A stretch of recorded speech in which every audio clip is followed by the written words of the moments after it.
meditation is more relevant to more people than probably at any other time in history. We could probably say it's no longer a luxury, but a necessity for many who are suffering from the loss of freedom that is being experienced throughout the world by the anxiety, the fear, the paranoia that is being provoked, the uncertainty at all levels of biological life, social life, political life, financial life, existence itself. Everything is in the balance in a time in which no future can be planned, nothing is known. We are in that moment of the indeterminacy that cannot be decided by the ego. The ego has lost its effectiveness, its usefulness as an organ of consciousness. And we require a transcendence to a higher level of intelligence, a higher level of our being that is fearless and that is clear and that is able to navigate this new world that is a dying world and see what is being born and perceive the blessings and perceive the ways to be a giver of blessings in this time of darkness for many. But what is dystopia to the ego may well be utopia for the real self. And so it is this shift of our own paradigm that meditation will bring to us if we are willing to go beyond the ego, to return to the self, to be who we really are, and to abide as that in such a way that our physical and cognitive and emotional capacities become able to serve as a channel for the flow of Shakti, of wisdom, of light, of healing love and compassion, and of that vibrational frequency that can shift a soul out of the illusion that there is a world and to see the truth that there is only consciousness. This is what the perennial philosophy has always taught, the great tradition, the esoteric level of all the religions and spiritual traditions, that there is only one self, one intelligence, one supreme actor, and that all that seems to appear is simply a dream within that consciousness, a simulation of reality, but not real. The world is God inside out. And when we are no longer inside out, when we have gone within and brought that within into the outer, when we have united the inner and the outer, when we have recognized the consciousness that can be a collapsed quantum wave that seems like a world of fixed forms and identities and limited potentialities and contractions of fear and desire and of lostness and confusion, when we can turn that inside out, when we can reveal the light and the love and the joy and the perfection of the poetry of God's heart and mind that are bringing the world to a beautiful conclusion, a beautiful consummation of all possibilities, to allow a world of suffering to die quickly so that a world of peace and love and joy and beauty, goodness and miraculousness can be reborn. But in this transition phase, if one is lodged still in the ego, that part of the consciousness identified with the physical body and identified with the mind that is trapped in language, in the flow of thoughts that are embedded in duality and in the belief that the world is real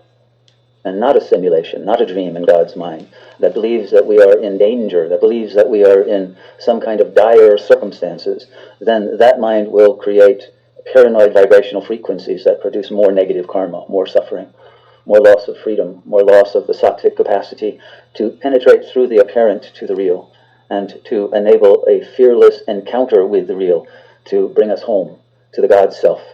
from which we have traveled lifetime after lifetime in order to arrive at this end point, this omega point, foretold by every sage and philosopher since the beginning of this Kali Yuga, but that now is being actualized at a time when, ironically, everyone had lost the religious beliefs that had foretold and prophesied all of this, and lost the understanding or belief in goodness and purity and in the reality of God or the self. Now at that very moment in which the darkness of the ego's cynicism and denial of love and of light and of the real, now at that moment we are faced with both the whirlwind of the karmic reaping of what has been sowed by the collective ego, and also at the same time the revelation and the rapture, the bliss of the return of God. Because that's what the ending of the world is. It's the return of the realization that there never was a world but only God, who appears as that singularity of light and power and potentiality that can once again redream the world in its most beautiful form before it was degraded by the ego consciousness that brought the world into its current crisis.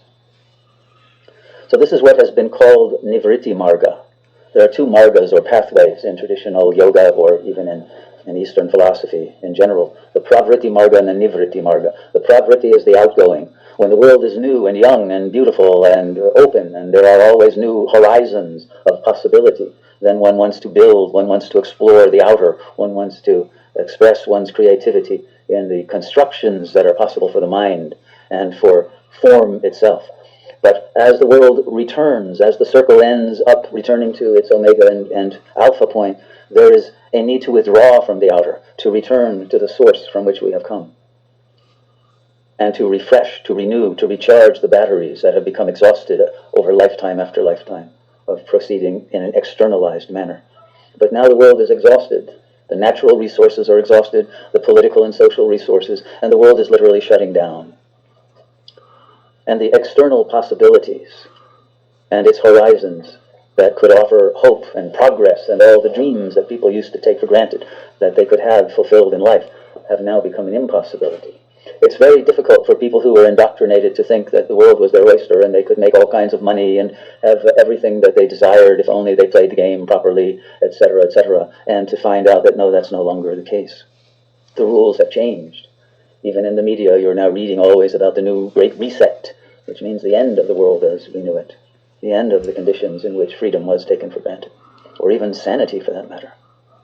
and reliability, consistency of the law, and of the way that people would behave toward one another. And we are now seeing a collective madness ensue, a psychosis that has become collectivized and generalized, and aggressivity and paranoia rising, mounting to their maximum. And so in a time of this kind of very high tension and of terror, of conflict of every kind, and of the incomprehensibility of the ways in which those current authorities are managing this supposed crisis and are turning it into a way of bringing about a totalitarian loss of freedom for everyone. This short circuit of everything we thought was reality and was expected by the human species to be honored brings us back to the core of what we are, when we can no longer depend on the external world for the support that it used to give, when it's now a place of danger, of sickness, and of mob violence, of death. How does one retain one's spirit, one's life, one's light, one's empowerment, one's creative imagination, one's ability to love with an open heart, with innocence, with purity, with goodness? How does one retain one's soul and one's connection to the purity of spirit in a time of such darkness? This is the challenge that yogis face, but at the same time, it is what is motivating people as never before to go inward, because when you're in lockdown, there isn't much else you can do. And so as the external possibilities are minimized, the potentiality for the internalization of consciousness, for the rediscovery of those resources that are supernatural, that are connected to God consciousness and derive their being from our own immortal self, our eternal light, that is now available as never before. And the time to concentrate and to be present to the innermost being is now reaching its maximal. So if we take advantage of what this time is giving us, rather than resisting it and regretting it and feeling the remorse of what is lost, of feeling the potential of what can be gained now, by going within, by letting go of all of those desires of the ego and of all of its fear, because it can reach that state of fearless presence when it knows that it is not the body, not the mind, not anything with form that could decompose or be harmed. When you know what you are, then you gain a freedom that cannot be taken away. And you regain a power that is our true inheritance and birthright as manifestations of the one Supreme Self. So in Nivritti Marga, meditation is not an activity that one engages in. It is one's beingness. It's not something you do, it's the realization of what you are that never comes to an end.